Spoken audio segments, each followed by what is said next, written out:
भगवान धरती में आपको इसलिए पैदा नहीं करता है कि आप जाओ बड़ी बड़ी बिल्डिंगें बनाओ, आप जाओ बड़ी बड़ी गाड़ियां लो। बट एक माँ बाप ने एक पौधे को सींचा तो आज छांव लेने की बारी आई तो कोई और करेगा। माँ बाप बच्चे के ऊपर बोझ है, वेरी बैड मेंटेलिटी। और जो बच्चा ये सोचे माँ बाप बोझ है, ये बकवास मेंटेलिटी साइड में रखो। साइड में खुद संन्यास करके बैठे तो सारी दुनिया को संन्यासन ना बनाओ। वी आर नॉट संन्यासन। आज की वीडियो थोड़ी सी कड़वी होने वाली है। एक वीडियो मैंने देखी थी, मुझे कतई अच्छी नहीं लगी, बिल्कुल भी अच्छी नहीं लगी। मैं आप लोगों के साथ शेयर करती हूँ उस वीडियो के लिए अपने पॉइंट ऑफ व्यू। प्लीज जिसको समझ में आए वो वीडियो देखे, जिसको ना समझ में आए तो अपना चला जाए। और मेरे पॉइंट ऑफ व्यू तो भाई कतई क्लीन है इन मामलों में, मैं बहुत क्लीन हूँ। सुनिए वीडियो स्टार्ट करते हैं हम लोग। पड़ा रहता है कोई काम। गुरु माँ, मेरा बेटा 32 साल का हो गया है, सारा दिन घर पे ही पड़ा रहता है, कोई काम नहीं करता, क्या करे? लेकिन इस दुख का कारण आप ही हो। इंडियन पेरेंट्स को ये बात बहुत बुरी लगेगी। मुझे फॉरेन का कॉन्सेप्ट इसमें बहुत अच्छा लगता है। बच्चा 18 साल का हुआ नहीं, या तो बच्चा आगे बढ़ जाता है या माँ बाप अपने हाथ को पीछे खींच लेते हैं। और यहाँ इंडिया में आपके लाला लाली के 2-3 लाले हो चुके हैं, लेकिन फिर भी वो आस लगाए बैठे हैं कि हमारे मम्मी पापा हमें सेटल करेंगे, उनकी प्रॉपर्टी हमें मिलेगी, हमें हायर एजुकेशन के पैसे मिलेंगे, या हमें बिजनेस करवा के देंगे। और आप ये सोचे बैठे हो कि कहीं चले गए तो हमारे बुढ़ापे का क्या होगा, मरने के बाद हमारा शव कौन फूकेगा, हमें श्राद्ध और तर्पण कौन देगा। अगर शादी को आप 7 जन्मों का बंधन मानते हैं तो मुझे लगता है इंडियन पेरेंट्स अपने बच्चों के साथ 28 जन्मों का नाता बांधे बैठे हुए हैं। अरे चिड़िया, बिल्ली, कुत्ता, शेर सब बचपन खत्म होते ही अपने बच्चे को उसकी गलतियां करने और उससे सीखने के लिए छोड़ देते हैं। अपने बच्चों को घर से बाहर निकाल के आज उनके लिए बुरे बन जाओ ताकि उनका जीवन अच्छा बन सके।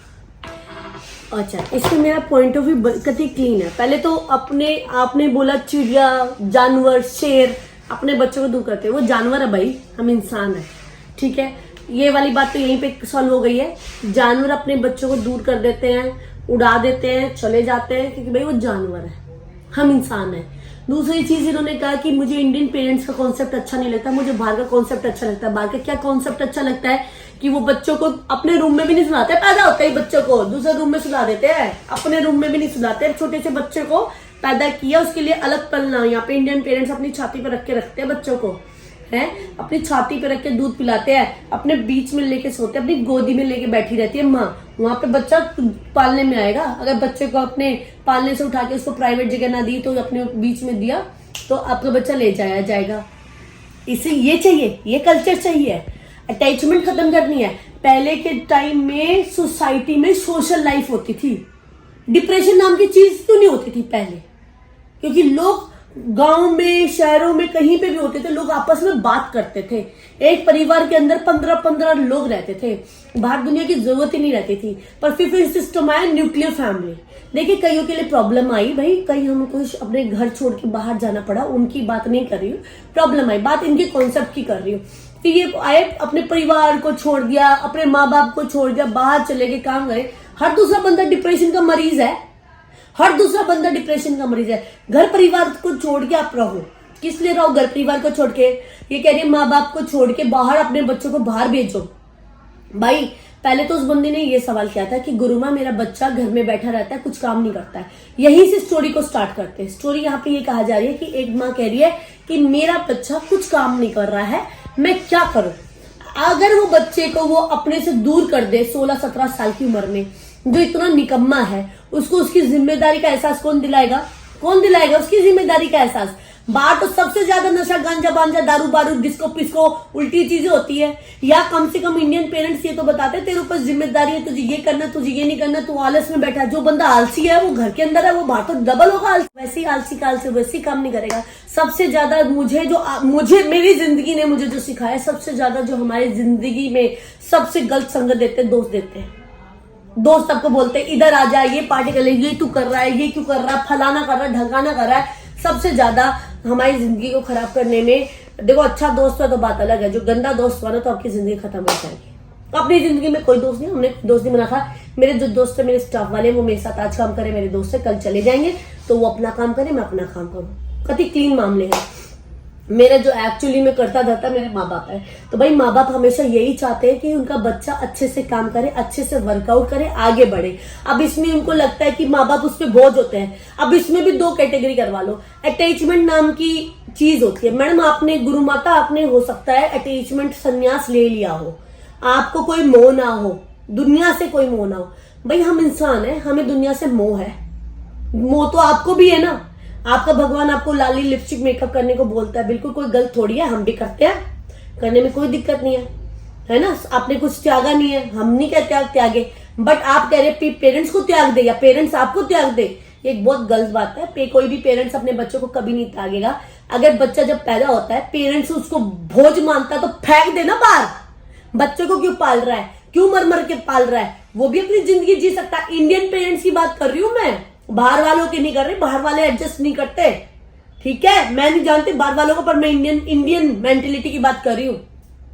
अपनी 2 रोटी कम लाएंगे, अपने बच्चे की 1 ड्रेस ज्यादा करेंगे, अपने बच्चे की फीस पहले भरेंगे, अपने बच्चे के लिए पहले करेंगे। क्या उनको पार्टी करनी नहीं आती, उनको मजे करने नहीं आती? I am talking about middle class Indian parents and उससे लोअर क्लास पेरेंट्स, जो हमारी रेशियो 80% है। क्या उनको मजे करने नहीं आते?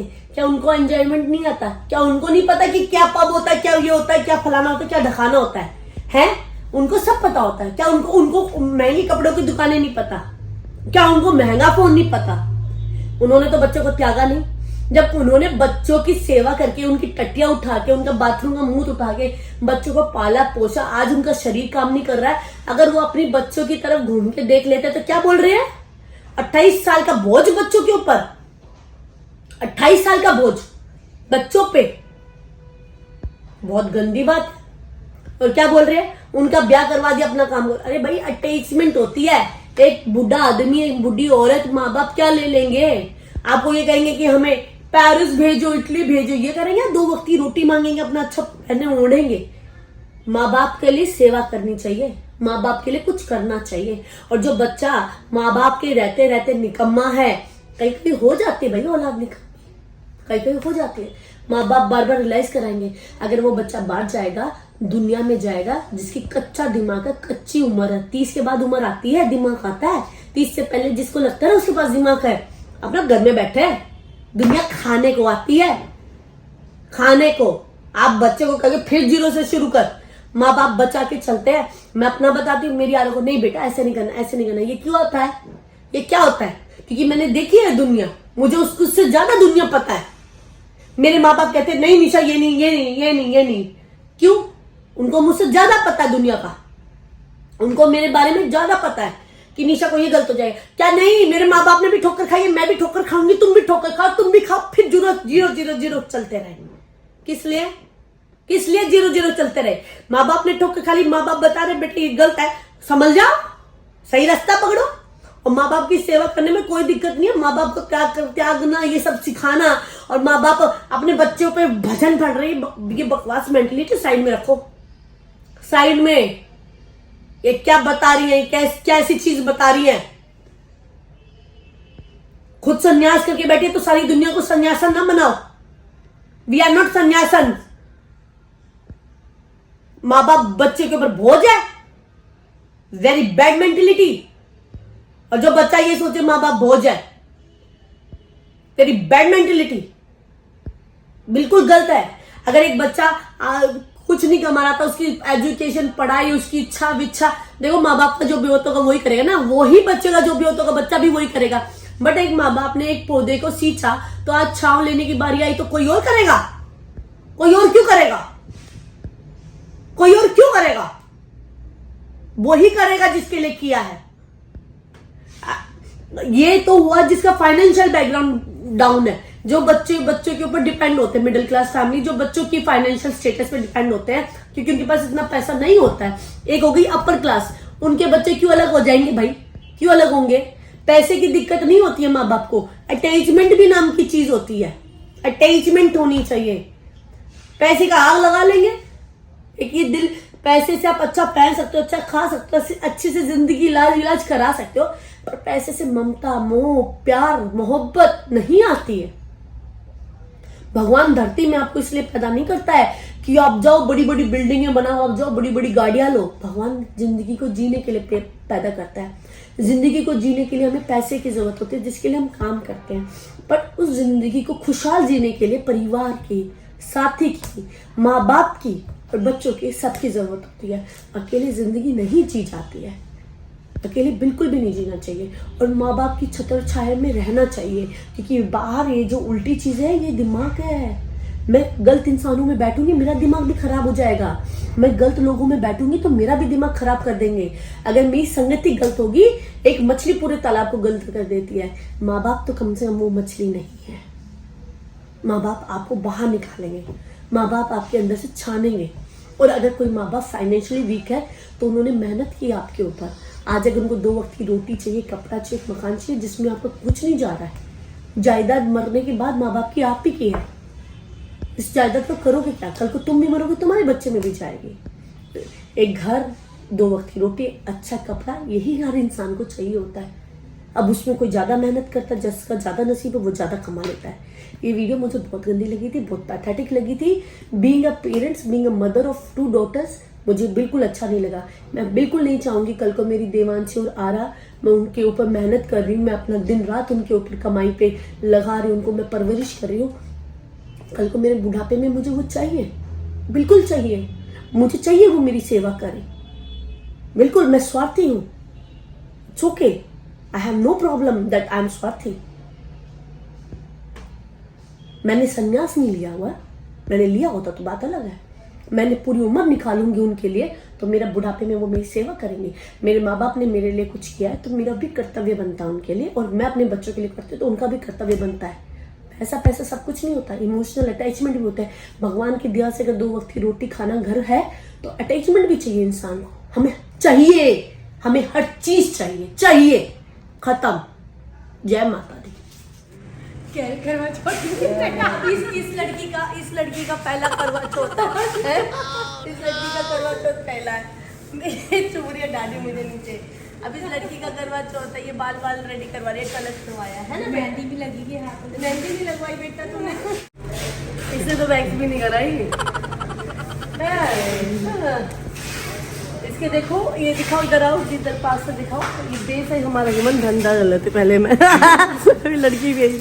ये देखो बेस ह्यूमन है, कलर अभी हमने किया है, और ये कर्ल्स हैं बालों में। ठीक है, आप इनमें आयरनिंग करना चाहो आयरनिंग कर लो। ये स्टेज एक सेफ्टी वाली, वैसे इसका तो टाइम हो रखा है।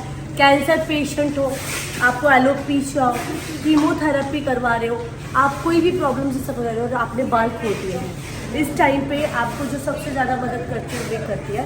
ये भी स्पेशली रेडी हो रही है क्लाइंट के लिए। अंदर हमारे पास क्लाइंट है, कीमोथेरेपी हो रहा है उनका, उनके लिए हम ये वीक को रेडी कर रहे हैं। उनको बालों में उनका जो एक्चुअल कलर था, फैशन कलर था, वो ब्राउन ही कलर था, तो वो वापस ब्राउन ही कलर चाहते हैं, तो उनके बालों में ब्राउन कलर करके दे रहे हैं। कैंसर एक ऐसी बीमारी है जो आजकल बहुत ज़्यादा तेज़ी से बढ़ रही है। अब इसके पीछे बहुत सारे रीज़न होते हैं। अपने आप को कैंसर का चेकअप करवाइए, अपने डॉक्टर से कंसल्ट कीजिए और इसके बारे में पूरी नॉलेज रखिएगा, और कोई भी गांठ या कोई भी प्रॉब्लम को हल्के में ना लीजिएगा। कैंसर में जब थेरेपी की जाती है, कीमोथेरेपी, उसमें आप अपनी बॉडी के सारे बाल खो देते हैं, जिसमें सबसे ज़्यादा टॉर्चर वाला हिस्सा होता है आपका सिर का। जब आपके सिर के बाल थिन हो जाते, ख़त्म हो जाते हैं, इमोशनली लेडीज़ के लिए बहुत ज़्यादा डिस्टर्बेंस होता है। आदमियों के लिए भी होता है, पर सोसाइटी आदमियों को एक्सेप्ट कर लेती है बगैर बालों के, पर सोसाइटी लेडीज़ को एक्सेप्ट नहीं कर सकती है बगैर बालों के। ऐसे केसेस में हम लोगों ने उन लोगों के लिए कस्मेटाइज करवा रखे है विग को, जो स्पेशली कीमोथेरेपी के लिए। इसलिए बेस हमने रखा है नेचुरल ह्यूमन बाल। अभी उनके लिए हमने रेडी कर रखे हैं ये ब्राउन कलर, क्योंकि मेरे क्लाइंट के बाल पहले ब्राउन कलर के थे, तो उन्होंने ब्राउन कलर ही, क्योंकि शी जस्ट वांट कि मुझे ब्राउन ही कलर चाहिए, ताकि लोगों को पता ना चले कि मैं ये कीमोथेरेपी करवा रही हूँ। ये टेक्सचर हमने क्लाइंट के लिए दिया है। लेंथ है ये 26, कर्व करने के लिए लिफ्ट हो गई है। पास लेके आओ। बेस है बिल्कुल स्किनी ह्यूमन बाल, कोई मेकआउट नहीं करेगा, आपने कुछ लगा रखा है। ये फ्रंट लुक में मैं आपको दिखा रही हूँ। या तो अभी हमने क्लाइंट की प्राइवेसी रखी हुई है, क्लाइंट का फेस नहीं रिवील कर रहे हैं हम लोग, ये तो हमारा बच्चा ही है, बट क्लाइंट का फेस नहीं रिवील करेंगे। अगर आपको भी ये प्रॉब्लम है तो नीचे नंबर आ रहा है, उस नंबर पे कॉल कर सकते हैं। आप मेरे पास नहीं आ सकते तो कोई दिक्कत नहीं है, हम आपके पास आपके स्टाइल के अकॉर्डिंग विग को मोनेटाइज करके सेट करके आपके घर तक भेजेंगे। नीचे दिए गए नंबर पे कॉल कर सकते हैं। ऑल ओवर द वर्ल्ड भी फैसिलिटी अवेलेबल है। इंडिया के किसी भी पार्ट में मंगवाए, दुनिया के किसी भी पार्ट में मंगवाए, नीचे नंबर पे कॉल करें। 100% ह्यूमन बाल है, मिक्सिंग ऑफ प्लास्टिक बिल्कुल भी नहीं है। तो भाई पास से टेक्सचर दिखा रहा है, स्क्रीन पे नंबर आ रहा है, इस नंबर पे कॉल कर सकते हैं। और हो सकता है कि आपको ये प्रॉब्लम ना हो तो इस वीडियो को मैक्सिमम टू मैक्सिमम शेयर करेंगे, हमारे लिए अच्छा होगा। Wish you very very happy करवा चौथ, और माता रानी ये बीमारी किसी को ना दे।